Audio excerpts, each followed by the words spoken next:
ಇವತ್ತಿನ ಈ ಒಂದು ವಿಡಿಯೋ ಒಳಗೆ ಜಿಲ್ಲಾ ಪಂಚಾಯಿತಿಯಲ್ಲಿ ಖಾಲಿ ಇರುವಂತಹ ಬಿಲ್ ಕಲೆಕ್ಟರ್ಗಳನ್ನ ನೇಮಕಾತಿ ಮಾಡಿಕೊಳ್ಳೋಕೆ ಒಂದು ಅಧಿಸೂಚನೆಯನ್ನು ಹೊರಡಿಸಿದಾನೆ. ಅದ್ರ ಬಗ್ಗೆ ಇವತ್ತು ಅದಕ್ಕೆ ಎಜುಕೇಷನ್ ಎಷ್ಟಾಗಿರಬೇಕು ಮತ್ತು ಅದಕ್ಕೆ ಎಕ್ಸಾಮ್ ಇರ್ತೈತೆ ಇಲ್ಲೋ ಮತ್ತು ಲಾಸ್ಟ್ ಡೇಟಿಂದ ಮತ್ತು ಎಲ್ಲೆಲ್ಲಿ ವೇಕೆನ್ಸಿ ಅದಾವು ಮತ್ತು ಯಾವ್ಯಾವ ಕಾಸ್ಟ್ಗೆ ವೇಕೆನ್ಸಿ ಹೆಚ್ಚದಾವು ಅಂಥೇಳಿ ಈ ಒಂದು ವಿಡಿಯೋದಾಗ ನೋಡ್ಕೊಂಬರೋಣ ಬರ್ರಿ.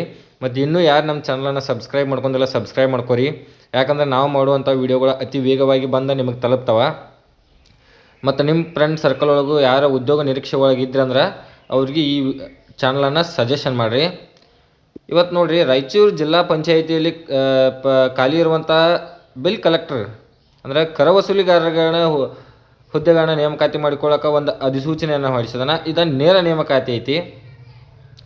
ಮತ್ತು ಇದಕ್ಕೆ ಎಜುಕೇಷನ್ ಏನಪ್ಪ ಆಗಿರ್ಬೇಕಂತ ಹೇಳಿ ಅಂತಂದ್ರೆ ನಿಮ್ಮದು just P U C pass ಆಗಿತ್ತಂದ್ರೆ ನೀವು ಇದಕ್ಕೆ ಅಪ್ಲಿಕೇಶನ್ ಹಾಕೋಕೆ ನಡೀತೈತಿ. ಇಲ್ಲಿ ಕೊಟ್ಟ ನೋಡ್ಬೋದು ನೀವು, ಪಿ ಯು ಸಿ ಪಾಸ್ ಆಗಿತ್ತು ಅಂತ ಹೇಳಿ ಅಂದ್ರೆ ನೀವು ಇದನ್ನ ಅಪ್ಲಿಕೇಶನ್ ಹಾಕೋಕೆ ನಡೀತೈತಿ. ಮತ್ತು ಇದು ಏನೈತಿ, ಎಕ್ಸಾಮ್ ಇಲ್ಲ, ಯಾವುದೇ ರೀತಿಯಾದಂಥ ಎಕ್ಸಾಮ್ ಇಲ್ಲ. ಜಸ್ಟ್ ನಿಮ್ಮ ಪಿ ಯು ಸಿಯಲ್ಲಿ ಗಳಿಸಿದಂತಹ ಗರಿಷ್ಠ ಅಂಕಗಳನ್ನ ಶೇಕಡಾವಾರು ಮಾಡ್ಕೊಂಡು ಒಂದು ಹುದ್ದೆಗೆ 10 ಅನುಪಾತ ಅಂಥೇಳಿ ಕರಿತಾನ. ಒಂದು ಹುದ್ದೆಗೆ 10 ಅಭ್ಯರ್ಥಿಗಳನ್ನ ಕರಿತಾನ.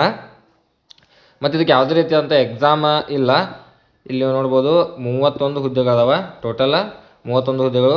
ಮತ್ತು ಇದ್ರದ್ದು ವೇತನವನ್ನು ಕಾರ್ಮಿಕ ಇಲಾಖೆ ನಿಗದಿಪಡಿಸೈತಿ. ಹುದ್ದೆ ಹೆಸರು ಕರ ವಸೂಲಿಗಾರ ಬಿಲ್ ಕಲೆಕ್ಟರ್ ಅಂತ ಹೇಳಿಬಿಟ್ಟು. ಮತ್ತು ಇದು ಪಂಚಾಯಿತಿ ಒಳಗನ ಬರ್ತೈತಿ. ಇಲ್ಲಿ ನೋಡಿರಿ, ಹುದ್ದೆ ವಿವರ ಕರ ವಸೂಲಿಗಾರ. ಮತ್ತು ಇದಕ್ಕೆ ಏನಪ್ಪ ಅಂದ್ರೆ ನೀವು ಪಿ ಯು ಸಿ ಒಳಗೆ ಕನ್ನಡವನ್ನು ಒಂದು ಭಾಷೆಯನ್ನಾಗಿ ನೀವು ಕಲ್ತಿರಬೇಕು. ಮತ್ತು ಇದಕ್ಕೆ ಕಂಪ್ಯೂಟ್ರ್ ಆಗಿರ್ಬೇಕು, ನಿಮ್ದು ಕಂಪ್ಯೂಟರ್ ಆಗಿತ್ತು ಅಂತ ಹೇಳಿದ್ರೆ. ಮತ್ತು ಅದು ಎಲ್ಲಿಯಾಗಿರ್ಬೇಕು, ಕೇಂದ್ರ ಅಥವಾ ರಾಜ್ಯ ಸರ್ಕಾರದಿಂದ ಮಾನ್ಯತೆ ಪಡೆದ ಯಾವುದೇ ಸಂಸ್ಥೆಯಿಂದ 3 ತಿಂಗಳ ಒಂದು ಕಂಪ್ಯೂಟರ್ ತರಬೇತಿ ಪ್ರಮಾಣ ಪತ್ರ ನಿಮ್ಮ ಕಡೆ ಇರಬೇಕು. ಅಂದ್ರೆ ಅಷ್ಟೇ ಇದನ್ನ ಅಪ್ಲಿಕೇಶನ್ ಹಾಕೋಕೆ ನಡೀತೈತಿ. ಮತ್ತು ಇದಕ್ಕೆ ಪರಿಶಿಷ್ಟ ಜಾತಿ, ಪರಿಶಿಷ್ಟ ಪಂಗಡ, ಹಿಂದುಳಿದ ವರ್ಗ 1ಕ್ಕೆ 45 ವರ್ಷಗಳ ವಯೋಮಿತಿ ಐತಿ. ಮತ್ತು 2A 2B 3A 3B ಅವು ಅಭ್ಯರ್ಥಿಗಳಿಗೆ 43 ವರ್ಷಗಳ ಒಂದು ಸಡಿಲಿಕೆ ಐತಿ. ಮತ್ತು ಸಾಮಾನ್ಯ ಅಭ್ಯರ್ಥಿಗಳಿಗೆ 40 ವರ್ಷಗಳ ವಯೋಮಿತಿ ಐತಿ. 18ರಿಂದ 40 ವಯಸ್ಸು ಮಟ್ಟ ಇದಕ್ಕೆ ಏಜ್ ಲಿಮಿಟ್ ಇಟ್ಟದಾನ. ಮತ್ತು ಆಯ್ಕೆಯನ್ನು ನೀವು ನೋಡೋದತ್ತರ ಇಲ್ಲಿ ಕೊಟ್ಟದಾನ. ನಿಗದಿಪಡಿಸಿದ ವಿದ್ಯಾರ್ಥಿಯಲ್ಲಿ ಗಳಿಸಿದ ಗರಿಷ್ಠ ಅಂಕಗಳ ಮೆರಿಟ್ ಮ್ಯಾಗ ಕಂಪಲ್ಸರಿ ಇದನ್ನ ಮೆರಿಟ್ ಮ್ಯಾಗ ತುಂಬ್ಕೊತಾನೆ. ಇದು ಯಾವುದೇ ರೀತಿಯಾದ ಎಕ್ಸಾಮ್ ಇರಂಗಿಲ್ಲ, ಏನೂ ಇಲ್ಲ. ಇದು ಕನಿಷ್ಠ ವೇತನ ನಿಮಗೆ ಎಷ್ಟು ಸಿಗ್ಬೋದು ಅಂದ್ರೆ ಅಪ್ರಾಕ್ಸಿಮೇಟ್ಲಿ ಒಂದು 25,000 ರೂಪಾಯಿ ಮ್ಯಾಲೆ ಸಿಗ್ತೈತಿ. ಅದ್ರ ತಳಗೇನು ಸಿಗೋದಿಲ್ಲ. ಮತ್ತು ಇದನ್ನು ಅರ್ಜಿ ಸಲ್ಲಿಸಲ ಕೊನೆಯ ದಿನಾಂಕ ನೀವು ನೋಡೋದಂದ್ರೆ 3/9/2026 ಇಲ್ಲಿ ನೀವು ನೋಡ್ಬೋದು ಕೊಟ್ಟದಾನ ಲಾಸ್ಟ್ ಡೇಟು. ಈಗ ಆಲ್ರೆಡಿ ಅಪ್ಲಿಕೇಶನ್ ಸ್ಟಾರ್ಟ್ ಆಗೈತಿ.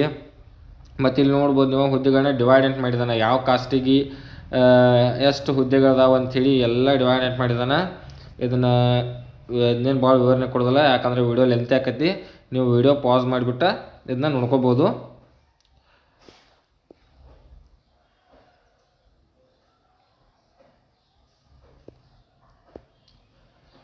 ಮತ್ತು ಪ್ರೆಸೆಂಟ್ ಯಾವ್ಯಾವ ಗ್ರಾಮ ಪಂಚಾಯತಿ ಒಳಗೆ ಹುದ್ದೆಗಳು ಖಾಲಿ ಅದಾವ, ಮತ್ತು ಯಾವ ತಾಲೂಕೊಳಗೆ ಖಾಲಿ ಅದಾವ, ಮತ್ತು ಯಾವ ಕಾಸ್ಟಿಗೆ ಖಾಲಿ ಅದಾವ ಅಂಥೇಳಿ ಎಲ್ಲ ಇಲ್ಲಿ ಕೊಟ್ಟದಾನು. ಇದನ್ನು ನೀವು ವಿಡಿಯೋ ಪಾಸ್ ಮಾಡಿ ನೋಡ್ಕೋಬೋದು. ಇಲ್ಲಿ ತಾಲೂಕು ಹೆಸರು, ಇಲ್ಲಿ ಗ್ರಾಮ ಪಂಚಾಯತಿ ಹೆಸರು, ರೋಸ್ಟರ್ ಬಿಂದುವರ್ನ ವಿವರ ಅಂದರೆ ಯಾವ್ಯಾವ ಜಾತಿ ಕಾಸ್ಟ್ ಯಾವ್ದು ಅಂಥೇಳಿ. ಮತ್ತು ಮೀಸಲಾತಿ ರೋಸ್ಟರ್ ಇಲ್ಲಿ ಐತೆ ನೋಡ್ರಿ. ಅಂದ್ರೆ ಪರಿಶಿಷ್ಟ ಜಾತಿ ಪ್ರವರ್ಗ ಎ ಒಳಗೆ ಇತರೆ ಅಂದರೆ ಯಾರು ಬೇಕಾದರೂ ಅಪ್ಲಿಕೇಶನ್ ಹಾಕ್ಬೋದು. ಮತ್ತು ಇದು ಅತ್ತೈತ್ಲದ ಸಾಮಾನ್ಯ ಅಭ್ಯರ್ಥಿ ಅದು ಇತರೆ ಅತ್ತೈತೆ ನೋಡ್ರಿ. ಇದನ್ನೆಲ್ಲ ವಿಡಿಯೋ ಪಾಸ್ ಮಾಡಿಬಿಟ್ಟು ನೀವು ನೋಡ್ಕೋಬೋದು. ಇದ್ರಾಗ ಮಹಿಳಾ ಅಭ್ಯರ್ಥಿಗಳಿಗೂ ಅವಕಾಶ ಐತಿ, ಅವರು ಇದಕ್ಕೆ ಅಪ್ಲಿಕೇಶನ್ ಹಾಕ್ಬೋದು. ಇಲ್ಲಿ ಪ್ರೆಸೆಂಟ್ 31 ಹಳ್ಳಿ ಒಳಗೆ ಖಾಲಿ ಇರುವಂತಹ ಬಿಲ್ ಕಲೆಕ್ಟರ್ ಹುದ್ದೆಗಳನ್ನ ತುಂಬ್ಕೊಳಕ್ಕೆ ಒಂದು ಅಧಿಸೂಚನೆಯನ್ನು ಹೊರಡಿಸಿದಾನೆ. ಮತ್ತು ಇದನ್ನು ಅರ್ಜಿ ಸಲ್ಲಿಸಲು ದಿನಾಂಕ ನೋಡ್ರಿ 20/8/2020 ಈಗ ಆಲ್ರೆಡಿ ಸ್ಟಾರ್ಟ್ ಆಗೈತಿ. ಮತ್ತು ಎಂಡ್ ಡೇಟಾ 3/9/2026 ಇದು ಎಂಡ್ ಆಕೈತಿ. ಅರ್ಜಿ ಶುಲ್ಕ ಎಟೆಟ ನೋಡ್ರಿದ್ನ. ಸಾಮಾನ್ಯ ಅಭ್ಯರ್ಥಿಗಳಿಗೆ 500 ರೂಪಾಯಿ ಇಟ್ಟದಾನ. ಹಿಂದುಳಿದ ವರ್ಗಗಳ 2A 2B 3A 3B ಅವ್ರಿಗೆ 300 ರೂಪಾಯಿ ಇಟ್ಟದಾನ. ಪರಿಶಿಷ್ಟ ಜಾತಿ, ಪರಿಶಿಷ್ಟ ಪಂಗಡ ಮತ್ತು ಪ್ರವರ್ಗ 1 ಮಾಜಿ ಸೈನಿಕ ಅಭ್ಯರ್ಥಿಗೆ 200 ರೂಪಾಯಿ. ವಿಶೇಷ ಚೇತನ ಅಭ್ಯರ್ಥಿಗಳಿಗೆ 100 ರೂಪಾಯಿ ಇಡ್ದಾನೆ. ಇದ್ರೊಳಗೆ ಯಾರಿಗೂ ಕನ್ಸೆಷನ್ ಕೊಟ್ಟಿಲ್ಲವ, ಎಲ್ಲರೂ ತುಂಬಬೇಕಾದನ. ಮತ್ತು ಇದನ್ನ ಎಲ್ಲಿ ಶುಲ್ಕವನ್ನು ಪಾವತಿ ಮಾಡ್ಬೇಕಂದ್ರೆ ಈ ಕೊಟ್ಟಿರುವಂತಹ ಬ್ಯಾಂಕ್ ಅಕೌಂಟಿಗೆ ನೀವು ಪೇ ಮಾಡ್ಬೇಕಾಕತಿ. ಪೇ ಮಾಡಿದ ನಂತರ ಇದನ್ನ ಅಪ್ಲಿಕೇಶನ್ ಹಾಕಬೇಕು. ಮತ್ತು ಇತರದ್ದು ನಿಮ್ಗೆ ಅಪ್ಲಿಕೇಶನ್ ಲಿಂಕ್ ಬೇಕಾಗಿತ್ತು ಅಂದ್ರೆ ನನಗೆ ಲಿಂಕ್ ಅಂತೇಳಿ ಕಮೆಂಟ್ ಮಾಡಿರಿ. ನಾನು ನಿಮ್ಗೆ ಇದ್ರದ ಅಪ್ಲಿಕೇಶನ್ ಲಿಂಕ ಕಳಿಸ್ಕೊಡ್ತಾನು. ಮತ್ತು 3 ತಾರೀಕು ಲಾಸ್ಟ್ ಡೇಟ್ ಐತಿ. ಬೇಗ ಹೋಗಿ ನಿಮ್ಗೆ ಬಿಲ್ ಕಲೆಕ್ಟರ್ ಒಳಗೆ ಜಾಬ್ ಮಾಡೋಕ್ಕೆ ಇಂಟ್ರೆಸ್ಟ್ ಐತಂದ್ರೆ ಇದನ್ನ ಹೋಗಿ ಅಪ್ಲಿಕೇಶನ್ ಹಾಕಿರಿ.